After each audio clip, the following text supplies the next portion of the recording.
I'm Bruce Blitz, and welcome to Cartooning with Blitz. Today we're going to deal with cartooning styles. I'm always asked, where do you get a style? Well, the answer is not in an art store. You get it right here.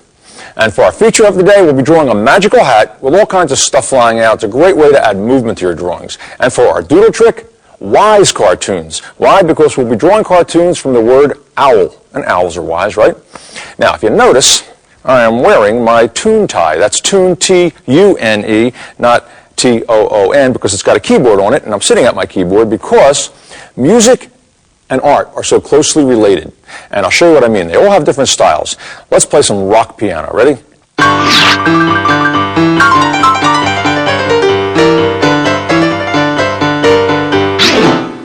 Country and western.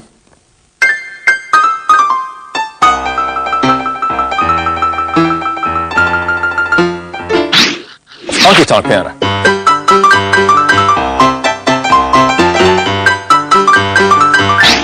And jazz.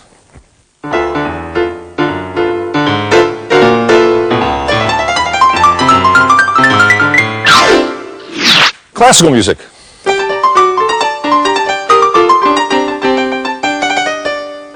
Now, they're all different, yet they're all music. And it's the same thing with cartooning. And you might not think that's possible because in cartooning you have less lines to work with already, but it is true, and I'll show you why.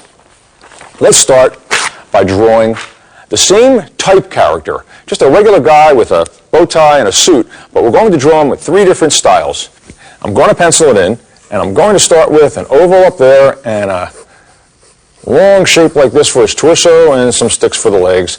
And over here in the middle one, I'm going to draw a giant thumbprint, just like that. And over here, a squarish shape.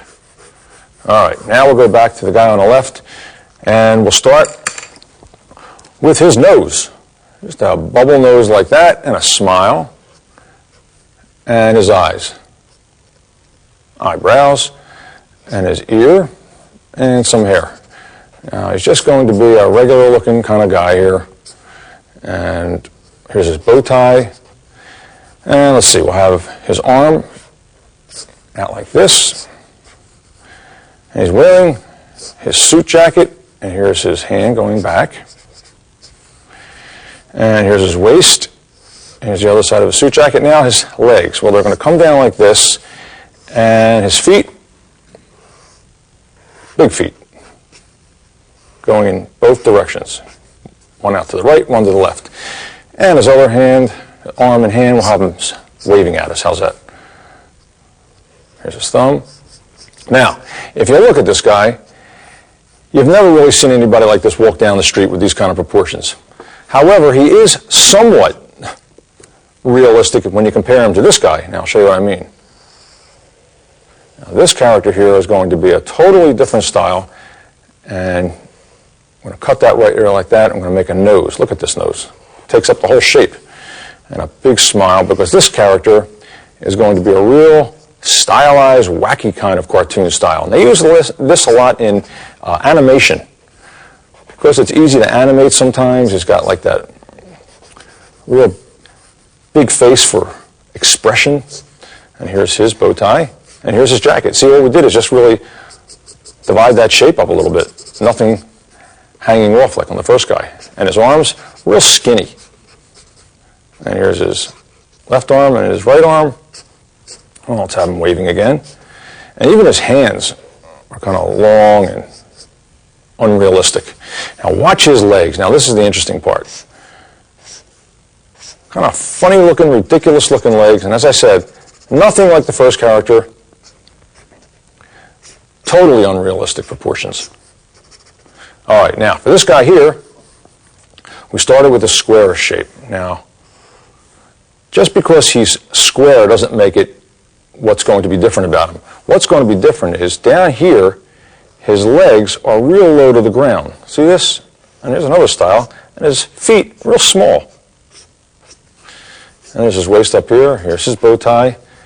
And here's his jacket. So you see the difference between the second character. And his arms, well, we'll make them real skinny. We'll make them a little more stout. Same thing with his other arm here. And he's waving at us. Now, for this face, let's see. We can give him a needle nose like that, and a smile up there, and different kind of eyes too. Lines instead of circles. See that? And that changes it as well. All right. So we've got 3 different characters, 3 different styles, and I'm going to do the same thing now with cats, animals. You know, went to the International Museum of Cartoon Art, and it's a great place to see all of these cartoon styles, and you'd be amazed at how many different ways there are to draw cats, dogs, people. It's incredible. And I'm going to start over here with a football shape, and that's going to be one cat. And you can do the same thing. Here's a triangle shape, just by looking at the, and we're going to wait for the third one there. I'm going to do that one with you. By looking at a comic section in any newspaper, and look at all the styles that there are on that one page. How many different ways there are to draw people, animals. It's amazing. All in one place. So you can get a good comparison. Put his tongue out over here. Now this is going to be, I don't know, like an illustrated book might have it. It's not real wacky or real zany, yet it's still a cat. And that's one style. Now this style here is going to be, well, watch this nose. How it's not going to be like that one. Big circle nose, almost like a dog's nose, but it's not. And this is going to be the kind of cats that they used to draw in old animated cartoons, like from Tex Avery. Did you ever hear of Tex Avery? He was known as the king of cartoons. He was around the old Warner Brothers, and he used to work on the Bugs Bunnies and all the other superstars of animated cartoons. And the cats used to look a little bit like this. Real zany looking with wild eyes, some hair going up like that. I like that one. Let's give this guy whiskers too, after all. Okay, now this third one here is a real wacky kind, and you see this in old-fashioned cartooning. And I love old-fashioned cartooning. Kind of took place in like the 20s and 30s and even the 40s, and the styles have really changed since then. And this is going to be a cat with a real wild-eyed look. Now watch this. If you make a real big oval like that for the white part of his eyes, and you make his eyes different sizes, makes it a little crazier looking. Now let's just thicken up that a little bit and darken it in. And for his ears, now watch this. A broken, crazy line like that, make him look like he has crazy looking ears with some hairs coming out. And that's a great cat.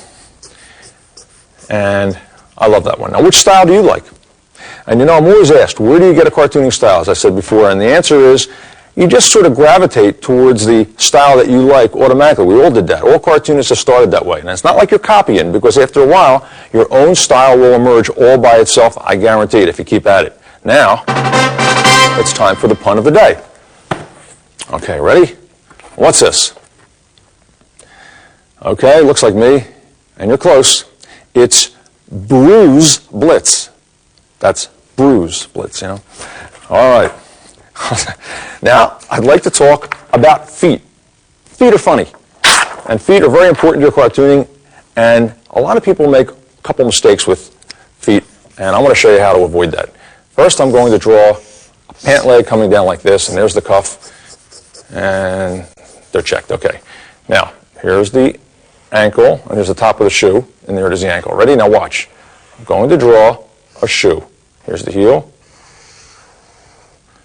And here's the shoe. Let's put some detail on it, like the sole and the heel. And for the laces, squiggly line, and like that. Maybe some detail here too. And what do you notice about this? Now this is a correct shoe in cartooning. Now, why? Because this part goes back. A lot of people make this mistake, where they make this line like this. They come down here and over. And what happens is the character looks off balance and doesn't look like it's being supported, and it looks like it could be tilted backwards. So always remember to put the heel in. Like I'll show you. We draw a cartoon foot, an actual foot. Watch this. Here's these crazy toes. Here's the ball of foot, and here's the heel, and here's the ankle. See, you've got the heel, and it comes backwards, so it doesn't just go down like this. You have to include that part back there. Now, this is cartooning. I can't resist this, folks. He stubbed his toe. Okay, what else? All right, now let's move on, and I'd like to introduce the next section, and that is body language. Now, is this body language? No, that's not body language. Just because the stomach's talking does not mean it's body language. Body language is an extension of facial expressions, because the body has to kind of go along with what your facial expression is showing. Now, in this case, we'll draw a guy who's totally exhausted. I'll start with my pencil on this one. And we'll draw a fella leaning over a chair and have a real long body here all the way down to his feet going up like this. And here's his arm coming back. And here's his other arm coming out like that. And this is just going to block in for where the chair is. All right, now I'll go back with my marker. And first we'll draw his facial expression. Now, here's his nose and his mouth. Well, he's exhausted. It's down like that. And his tongue is just hanging out. And here's his eyes. And I'm going to stagger the eyelids. I have one going there and one going there, not quite meeting. And now his eyes are in the middle. I'm making it look bloodshot. Just put a little lines like that around it. Now, here's his eyebrows. Here's his ear. And his hair's all messed up because he's exhausted. Here's his facial outline. And here's his arm. Now, coming down like this, and his hand is going back. Did you ever see somebody coming towards you, walking towards you, and you know the person just by their walk? You don't even see who it is yet, but you just say, oh, that's so-and-so coming. That's body language, because it's very important, and in cartooning it's important too. Now watch this line. Right down here, straight down. Another one right here. And right here we'll give him a waist. There's his waist. And we're going to separate this for his legs. Now we'll put in his feet. Now we're going to see the bottoms of his feet. So we'll just see a little bit of the side, and there's the bottom. When you're drawing the bottom of the feet, put those lines in there, and I always make one heavy line like there for where the heel was. And you can even put some detail like that. Same thing over here. Here's this other foot. Okay, now here's his arm coming up, and his hand, well, it's kind of resting on his forehead, and it's coming back. And let's finish that chair up a little bit. And put some detail in there. Now a shadow. Goes right underneath the chair, right to his feet. Now for the cartoon effects and accessories, you can't forget those. Swirlies. A lot of sweat. This guy's been through it. Even a sound effect. Woo. And there you have it. Throw a little quick color into this guy, because it came out so good. So when you're drawing, always think of the big picture. That means body language. And how you can extend the facial expression. These are your actors, folks. These are the people that help tell your story.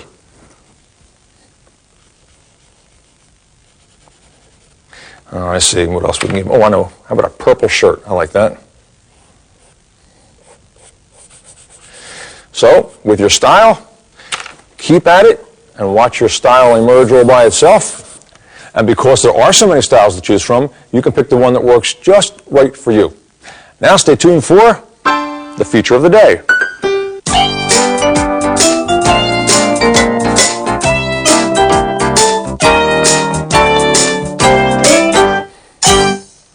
Now, for the feature of today, a magician and his magical hat.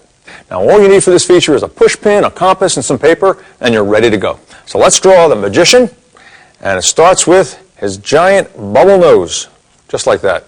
And let's put a crazy-looking mustache on him.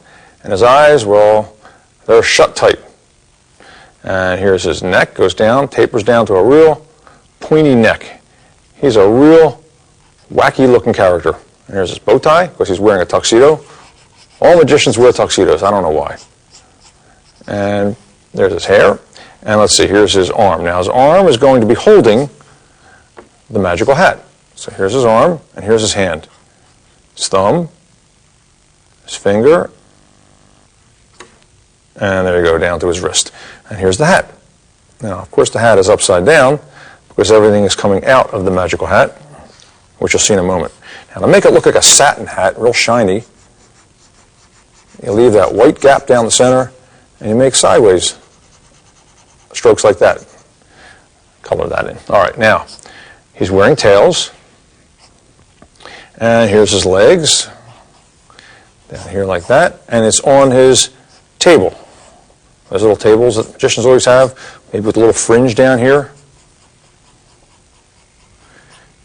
and the post. Okay, now this arm here is going up, and his hand is out, saying, look at this trick. Ta-da! All right, now over here, we draw the people in the audience, and I'm going to draw a fellow over here. Big smile, and some hair. And let's draw a woman's face over here. Big smile. And she's looking at the trick, some fluffy hair. And when you're drawing a crowd scene, it's a good idea just to make a whole lot of circles, and as they get into the distance, you can actually use little half circles and dots, and add as much detail as you want. How about up here, we'll even put a spotlight, because he's on stage. Okay, that's all I'm going to do now. Now I'll show you a finished version of this picture. And here it is, all colored in. And you've heard of the great Houdini. Well, meet the average Stanley. And there he is. I took my compass, and I made this opening here, and I cut it out. And if you need help, get someone to help you if you're going to use a cutting knife or use a scissors. And I colored it in. Okay, now, on another piece of paper, I used my compass to make this disc, just like that, out of paper. And then I colored it in and put some rabbits and some cards and some stars, and I colored the background in yellow, and I marked my center point where the compass made its center point hole. All right, now, next you get a piece of scrap corrugated cardboard, and I cut a hole here, and that's going to be for my finger to go in the back, and you'll see why in a moment. Now let's assemble this thing, and I'll take a push pin, and I'll put it right through the center point of this picture, just like that. And on the other side, I will put in that disc with the rabbits on it and everything, just like that. And then I'm going to push it right onto the piece of corrugated cardboard, just like that. All right, here you go. Now, put your finger through the back side in that hole, and you slide it like this, and look at this. The average Stanley is not so average after all. I think that's pretty good. And this is a way to get movement in your cartoons. Yeah, try that one yourself. Now that you know the concept, hey, you could do a piggy bank with money flying in and out, or a rainbow with a pot of gold at the end of it and have that spinning, or do the magician again and have something else coming out of his hat. I don't know, get creative. Now stay tuned for cartoon doodle tricks.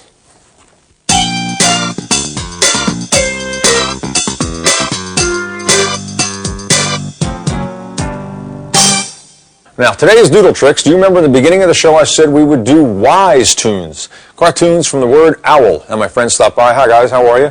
Good. Good. Okay, let's get started. And I've written the word owl. Now, we'll start on this end.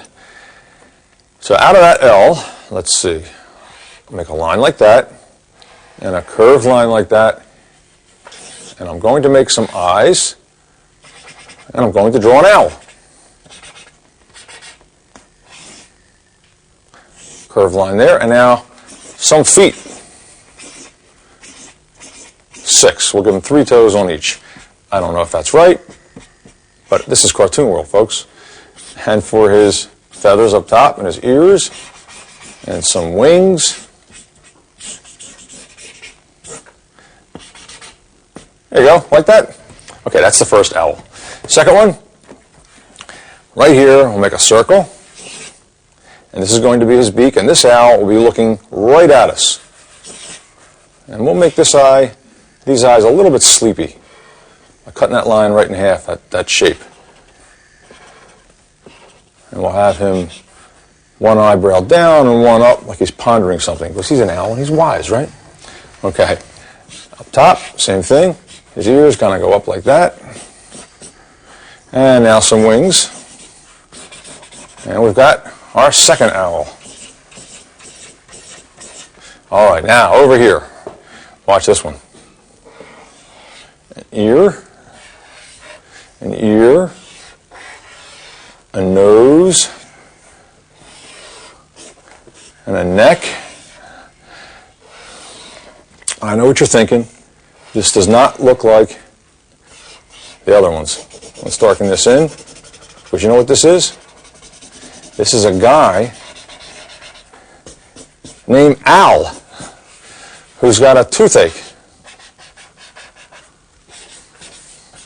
So we've got an owl, and a guy named Al saying, ow, wow. You like that one? And that's all the time we have for today, and I hope you've enjoyed it at home, and I hope you guys liked it. Now, for our tip of the day, don't forget to remember to practice. She's saying, oh yeah, practice. So don't forget to remember, not to forget, to remember, to not forget. You get the idea. I'm Brusa Blica saying, thanks for being with me, and help me out, guys. Keep on cartooning!